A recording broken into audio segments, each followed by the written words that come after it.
Forget frequently asked questions. Common sense, common knowledge, or Google. How about advice from a real genius? 95% of people in any profession are good enough to be qualified and licensed. 5% Go above and beyond. they become very good at what they do, but only 0.1% are real geniuses. Richard Jacobs has made it his life's mission to find them for you. He hunts down and interviews geniuses in every field: sleep science, cancer, stem cells, ketogenic diets, and more. Here come the geniuses. This is the Finding Genius Podcast with Richard Jacobs. Hello, this is Richard Jacobs with the Finding Genius Podcast. My guest is from Ireland. His name is Eoin Costello. He runs a podcast himself called the Insulin Podcast, though it has its own very cool Gaelic spelling. I don't know if that's how you say insulin in Gaelic, but it's different from, it's spelled insulleoin.com. So, Owen, thanks for coming. Absolutely, Richard. Thanks for having me on. Yeah, it's an interesting spelling. So the insulin and insulone, it's a play on words. So it's insuleoin. So it's like insulin and Owen in one. So there you go. Yeah, they're doing very good.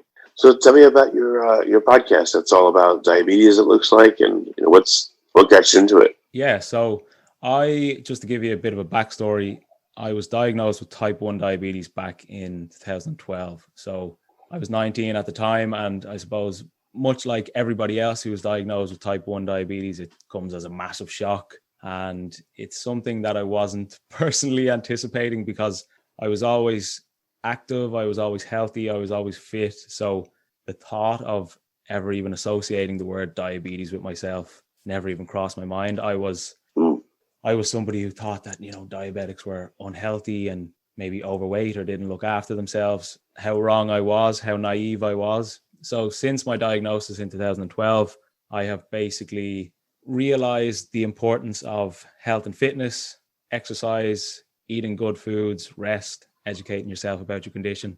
And that, over a longer period of time, resulted and led to me setting up my own podcast, which is the Insulin Podcast, Redefining Diabetes. So how old were you when you found out you had type 1? And how did you know? So I was 19, so I was back in 2012, and it was around Christmas time, and Christmas time in Ireland is a very enjoyable time of year over here, as I'm sure you can imagine. We're big on drinking. We love our parties. We love our bars and pubs. So the drinking age here is 18. I was 19, so I was well able. I was going out to bars and stuff with friends, and I kind of suddenly didn't feel right. And I lost a lot of weight. I lost about 25 pounds in the space of a month. I was consistently and excessively thirsty. I remember I was downing pint after pint after pint of water, and I just couldn't quench this thirst. I was constantly fatigued. Anytime I sat down, I would fall asleep. I had no appetite.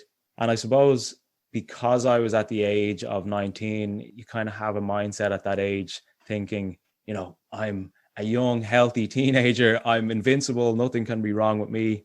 Right. And I suppose I justified anything that was physically wrong with me. I justified that by saying, maybe I'm drinking more alcohol because it's Christmas, or maybe I'm going out with friends too much. And it wasn't until my parents kind of urgently suggested, without concerning me too much, that I should go down to the GP to get a blood test. And I kind of reluctantly accepted to reassure them that, look, I'm fine, I'm healthy, nothing is wrong with me. But lo and behold, went down to the local GP, got a blood test, and a couple of days later, I was woken up on a Friday morning to a call from my GP. He said, "Is this Owen?" I said, "It is." And he goes, "You have type 1 diabetes. You need to go to the hospital now. Your bloods are dangerously high." So I was rushed into hospital, and my blood sugars were probably 8 times what they should be. And I was told that I was less than 48 hours away from a coma. So I got it just in time. Jesus. What was your blood sugar? Do you remember? It was just under 700. So, yeah. So ideally, your blood sugar, a quote unquote normal person's blood sugar, should be between 70 to, I suppose, 140. Mine was just under 700. So I was, as they said, less than 48 hours away from a coma. So I got it just in time. I was in hospital then for about 4 days. And then I suppose I was kind of thrown into this new way of living. Yeah. This was what, 7 years ago? About nearly 8 or 9 years ago now. Huh. Mm. So how long did it take you to, change what you're eating and what you're doing and take insulin, and how did you feel? Well, see, I often feel that because I was always active and I was always into sport growing up. So because of that, I was already aware of the food that I was putting into my body, and I was conscious of that. And I feel because of that, I was almost at an advantage getting type 1 diabetes, as strange as that sounds.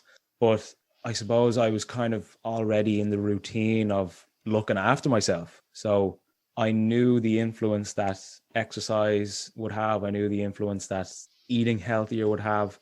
And then obviously straight after, because I suppose like the flick of a switch, you're told that, again, a quote unquote normal 19-year-old to now a 19-year-old who has to inject himself every time he eats. Not exactly easy to adjust to, but I quickly realized the severity of it. And I quickly realized that, look, my health now essentially is my full responsibility, because when you live with type 1 diabetes, it's almost like you live on a balancing board. You have to consistently make sure your blood sugars are steady. So I think, I kind of adapted to it well. I was at that age where I was old enough to realize how serious it was, but I was also young enough to not be fully set in my ways. So I suppose that was kind of like the sweet spot of an age for me to be diagnosed. Because I know how difficult it could be for kids and parents that are much younger. So I quickly kind of took on the responsibility of doing what I needed to do.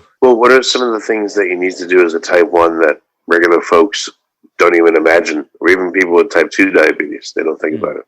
So with type 1 diabetes, it's basically an autoimmune disease. So that means that my body's own cells started attacking themselves for whatever reason, and my pancreas stopped working. So I am fully insulin dependent. So I have to manually administer insulin multiple times a day, every time I eat, with an insulin pen. So which is basically like a little injection. So for somebody, I'll give you an example. If somebody was to eat a chocolate bar, they would eat the chocolate bar, and after they eat it, their body will break it down.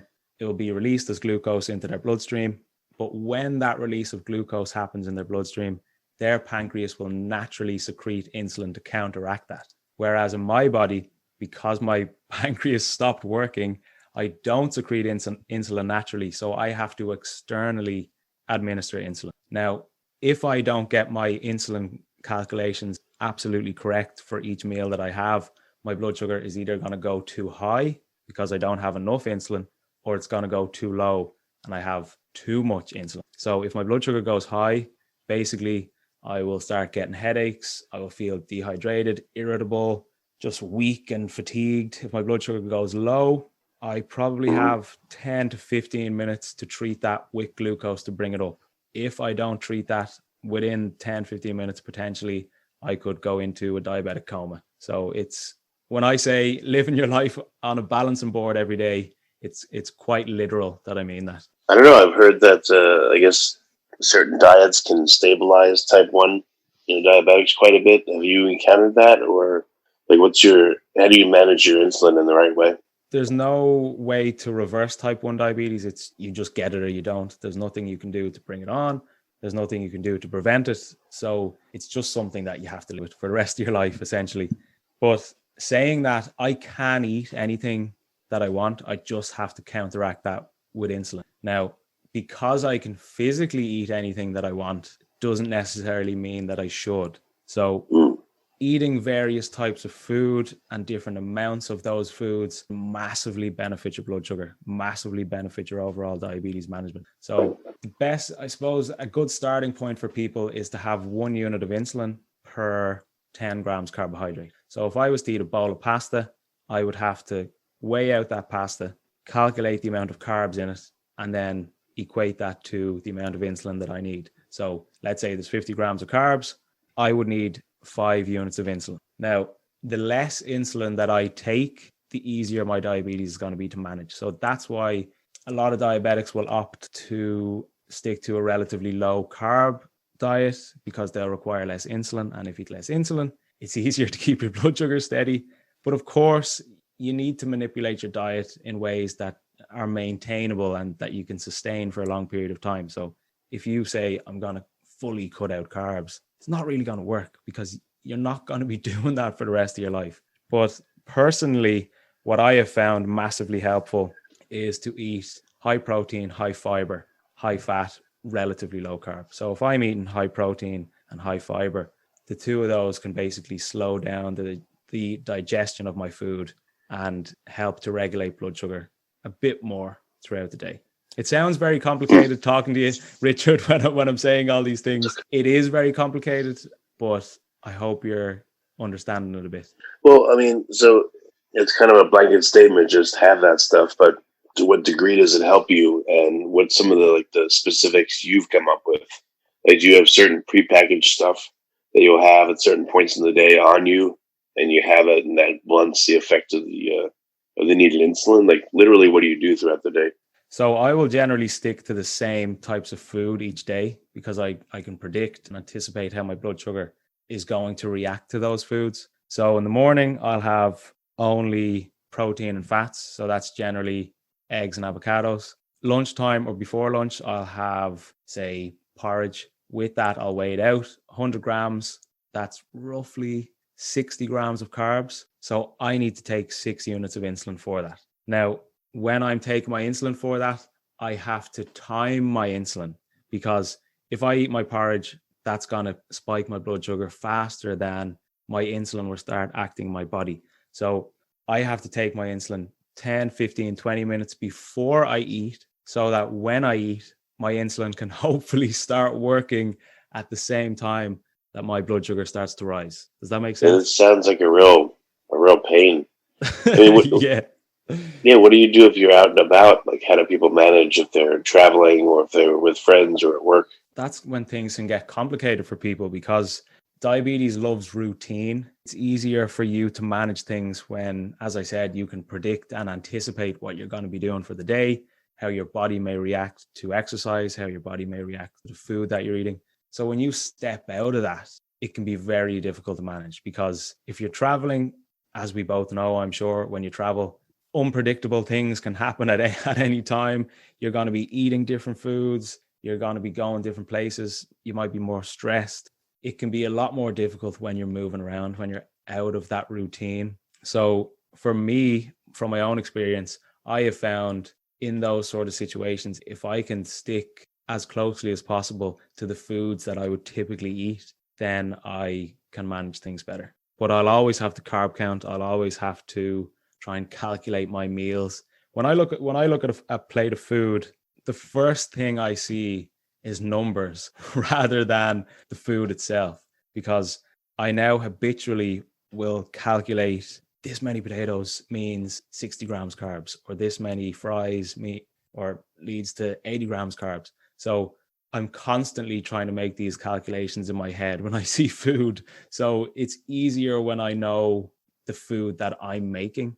But if I go to a restaurant or I'm on a plane or I'm out for lunch with friends, of course, it can be a lot more difficult. Yeah, definitely. Have you tried just like a keto diet only, where you don't really have any carbs or extremely low carb? I've tried it and I found it effective, but I found that for me personally, I don't think it would work. And for the vast majority of people, it would be difficult too, because the ketogenic diet is quite intense and it's something that you may not be able to continue over a long period of time. Of course, it benefits your blood sugar because you're eating less carbs, you're requiring less insulin. But at the same time, protein is going to impact your blood sugar too. So people need to always take that into account. So for me, it's important that people know the kind of general information of diabetes. You don't need to know it in vast detail, but it certainly makes your life easier if you do. But just knowing the simple things and how your body reacts to food and how your body reacts to exercise, then you can build your diabetic routine around that in a way. If you like this podcast, please click the link in the description to subscribe and review us on iTunes. Well, what's your goal? Do you anticipate there'll be a cure or a medicine for type 1 in the near future? I would love there to be. It would be great if there was. but it doesn't really look like there's going to be one anytime soon, unfortunately. Now, even since I was diagnosed, there's been a lot of advancements in terms of the technology and the devices that we can use to make life easier for us. So when I was diagnosed, I was purely just finger pricking. So I would have to prick my finger to get a bit of blood out to check my blood sugar maybe 10 times a day. Whereas now I have something called a CGM, which continuous glucose monitor. So I have that strapped to my stomach, has a small needle inside it, and that's connected to my phone via Bluetooth. So that's continuously monitoring my blood sugar. So I don't have to prick my fingers. I can just check my blood sugar through my phone. Now, it doesn't cure it, but it certainly makes life a lot easier. And it gives me the ability to see if my blood sugar is on the way down, if it's on the way up, where I'm seeing spikes, patterns, trends. But in relation to a cure, I don't know. Fingers crossed. We'll see. Hopefully sometime soon. Yeah. I wore a CGM for quite a while, and so did my wife, because we were pre-diabetic. And it was really useful to see the patterns and the trends and everything. And I noticed if we eat something, that has significant carbs and our sugar goes up, if we go for a walk for like 20 minutes rather quickly, it can bring it down, substantially. So learned a few tricks, but it's still much more information than a finger stick. Yeah, absolutely. Well, that's it. And a finger stick is just that specific moment in time. Whereas you can check your blood sugar and it could be at a range you want, but it could be trending downwards. Whereas with a CGM, it gives you that ability to see where it's going. Did you find it beneficial when you had it on? Oh, yeah, because our patterns were totally different. Like my wife would eat something and her sugar would go way up and then crash down if it was the wrong thing, she wouldn't feel good. And mine would go high and it would just slowly come down. It would take a while, So we had two totally different patterns. And if you stick your finger at the wrong time, you could think, you could eat something and your sugar goes high and then goes low, and you stick your finger and you think, oh, my sugar is low, I'm fine. Or it's too low, I need to eat something. But you miss the whole curve. And at night too, I would see sometimes the sugar would be low and it would go in waves. And sometimes early morning it would start rising. You see that effect. There's very strange things, Were you just told to try and treat it with diet, exercise, these kind of things? Yeah, I voluntarily did it. We didn't have, our insurance wouldn't cover it, but I said, you know what, I want to get these and try them. So we tried it ourselves and it helped a lot. I mean, nice. The goal was to keep it as stable as possible during the day. So we changed our eating and habits, and it really helped, not to have those spikes and crashes. Especially for my wife, she feels a lot better and a lot more stable when that happens. So, do you feel confident now being able to do it without a CGM? Yeah, I do. Periodically, I'll still put it on because it's weird. Even having it just helps keep you eating better because you have it, and you check it and you're like, oh man, and it was interesting. Sometimes we would go eat at places and we would eat the same meal. It'd be like chicken and rice or whatever it is. And in some places it would go way up, and in some places it wouldn't. So there were certain restaurants we stopped going to because we're like, I don't know what they're putting in this, but it's killing our sugars. So we can't eat here. Yeah, it's interesting to see how you are responding to certain types of food. And as you say, because you have it on you, that's almost like more of an incentive for you to take care of it because you're going to physically see those highs and lows, and it can kind of discourage you if you see them. So it's almost like getting a constant report card back on your phone being like, right, this is the food you ate. Don't eat that again. Or this is how you reacted. Try to avoid that the next time. Oh, yeah. Sometimes, my wife will be taking a reading and I'll look and I'll see a spike earlier in the day. And I said, what'd you do? And she goes, leave me alone. I said, hey, stop that. Back. Sometimes, yeah. But she does it for me too. So. Well, good. It's important to hold each other accountable to those sort of things. Keep you healthy. Yeah, exactly. So why do you do your podcast? Like, what do you get out of doing that? And what do you learn? So for me, I had initially set up an Instagram page a number of years ago to basically promote a fit and healthy and happy life with diabetes, despite living with diabetes. So I started with that, and I used that to, put up photos and give out information and try and spread awareness of diabetes itself. And then it came to a stage where I just felt there was so much more to say, so much more to speak about, so much more to tell people, and so much more for me to learn about. Because with type 1 diabetes, it's almost like you learn something new every day, and you learn more about your own condition speaking to other people that live with it too. So I wanted to have the opportunity to share my own experiences, share my own insights to people, but also get guests on from around the world who are also living with type 1 diabetes, who do amazing things despite having the condition. And I called it the Insulin Podcast, Redefining Diabetes, essentially for two reasons. So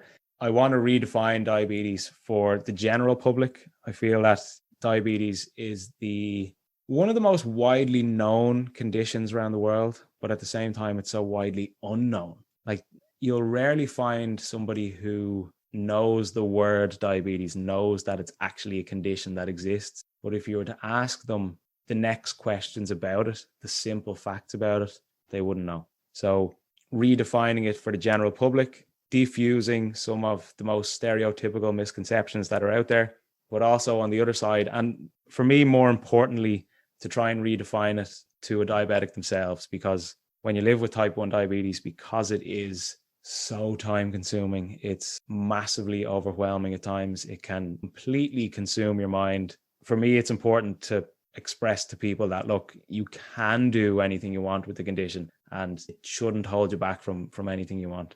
I've had some amazing guests on who do great things despite the condition. So yeah, for me, I set it up to spread more awareness, essentially. Was there anything you learned from other people that has been like really eye-opening to you on the podcast? I had a guest on, I think 2 weeks ago. His name is Rudin, and he is motivational speaker, type 1 diabetic, bodybuilder, powerlifter, actor, pretty much everything you can do, he does it. And he has done all he does despite having diabetes, and he was also born with only one hand, so he has a prosthetic arm on the other side. So from the surface, it seems as if there are two kind of big restrictions in his life with diabetes and this prosthetic arm. But I spoke to him, and I had been friends with him in the past, and we had a good conversation over the podcast, and just his mindset about everything kind of really hit home. And one of the things that he said to me was how when people describe having a bad day, it's never the whole day. It's always just that a certain specific time of that day. He said, when you have a bad day, or when you think you have a bad day, it's often just a bad 5 minutes or a bad 10 minutes or a bad half an hour. And he phrased, I can't remember exactly how he phrased it, but basically what he was saying was, you have the ability to let that turn into a bad day, or realize that this is a bad 5 minutes, this is a bad 10 minutes, identify that and leave it behind. And he said how, in a way, we have, again, the ability to choose to be happy. And that's something I always want to be. I think when people want to be successful, so much of that should be about being happy. And I think how he phrased that really, really hit home with me. So that stood with me for sure. Oh, okay. So I don't know, are there any particular guests that you're looking to get from here on in? Are there other nuances of type 1 that you feel like you still need to learn, or you're just going with the flow and seeing what comes? Yeah, I think there's no one specifically that I'm kind of shooting high to get. I just want to get every type of person on. Tomorrow I have on another Irish diabetic, but she is 5-time world champion kickboxing. So no one specifically, just people who do cool things despite having diabetes, and for them to express and for them to show and highlight how they can do whatever they wanted to do regardless of living with this condition. Have you had anyone on there that's had diabetes for like 40 or 50 years, type 1? Not yet, but I have somebody scheduled who, oh no, actually I had a lady on, Amber Clore, her name is. She actually has another diabetic podcast, and she's 40s, I believe, but she was diagnosed at age. So she's been living with it essentially her whole life. And she's seen the massive advancements and massive changes and improvements within the diabetes world in terms of the insulin doses, the tech, the syringes, all these things that have changed. So for me, it was good to get her insight. It was good to have a conversation with her, because if you don't manage your diabetes, it can obviously lead to extremely bad consequences down the line in terms of blindness, losing your limbs, kidney failure, liver failure, heart attack, stroke, all these great things, unfortunately. So it was good to be reassured by her that, look, she has had this pretty much her whole life. She has had it before the tech was as advanced as it is, but still hasn't yet seen any consequences. So I suppose in a selfish way, it was reassuring for myself to have a conversation with somebody like her who has had it for so long, because I'm still relatively new to it. I'm not even a full decade in, but I will be shortly.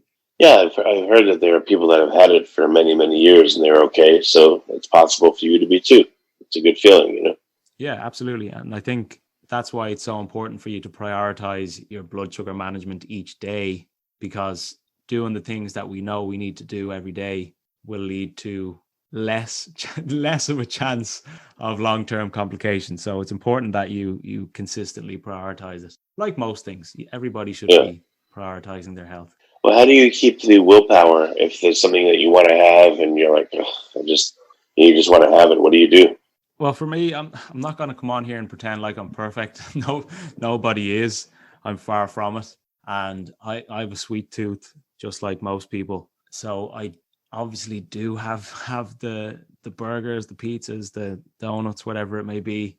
But I just try and limit it as much as possible. I try to understand how my body would react to it, how I should take my insulin timing, doses, this, that, and the other. But yeah, a lot of it comes down to making the hard decisions each day, because I would love to eat pizza and burgers and those kind of things more than I do. But I suppose because I understand the severity and the long-term effects of doing these things every day or every few days, that in itself is enough incentive for me to avoid it. But it can be tough. I suppose willpower is a hard thing to have sometimes, and particularly the dark winter nights in Dublin that we're seeing at the moment, when all I want to do is sit in front of the TV and eat some food. It can be difficult. But as I said, it's the long-term complications that I want to avoid at all costs. What do you think makes it hard in the long term to have type 1? Over the years, what's hardest about it for you?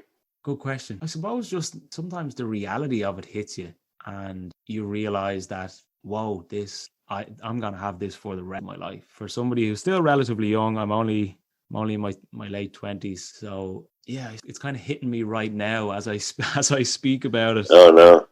No, not that it's a bad thing, but I suppose the reality of it is that this isn't going anywhere. And this is something that you always have to be, you always have to prioritize, you always have to manage. And yeah, I suppose maybe just how long I will have it. But as I'm sure you've probably gathered since speaking to me, it's just part of my routine. I just habitually deal with this almost subconsciously at this stage. Well, it seems like you're faring well with it, and it's you still have a good life and do the things you want to do. So. Well, yeah, absolutely, and I'm probably fitter and healthier now than I ever have been, and that a lot of that will come down to the fact that I was diagnosed, because I realize how important it is to prioritize my health each day.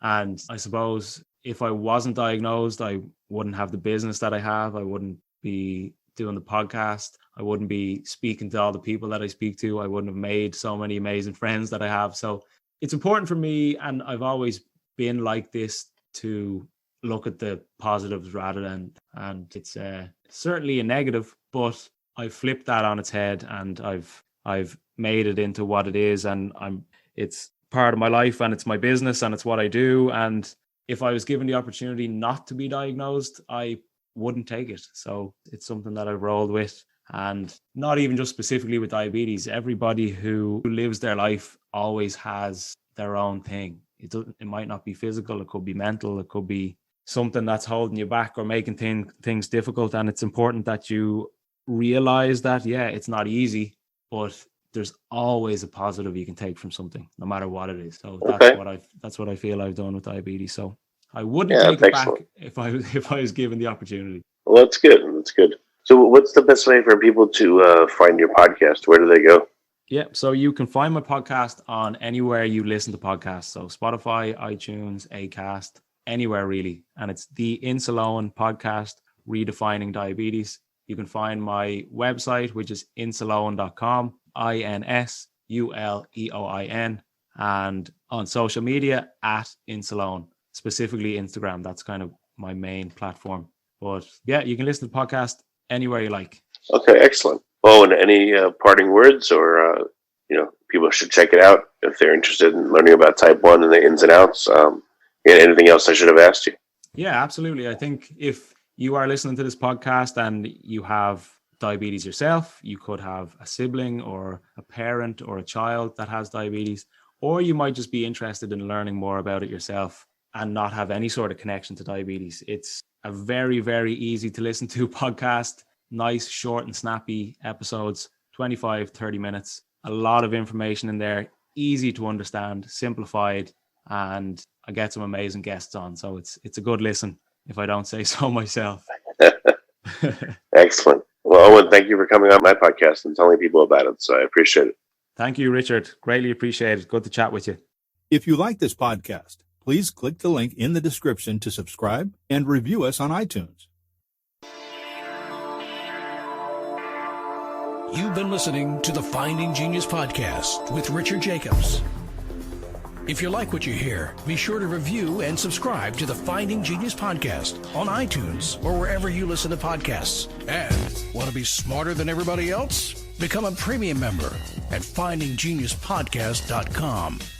This podcast is for information only. No advice of any kind is being given. Any action you take or don't take as a result of listening is your sole responsibility. Consult professionals when advice is needed.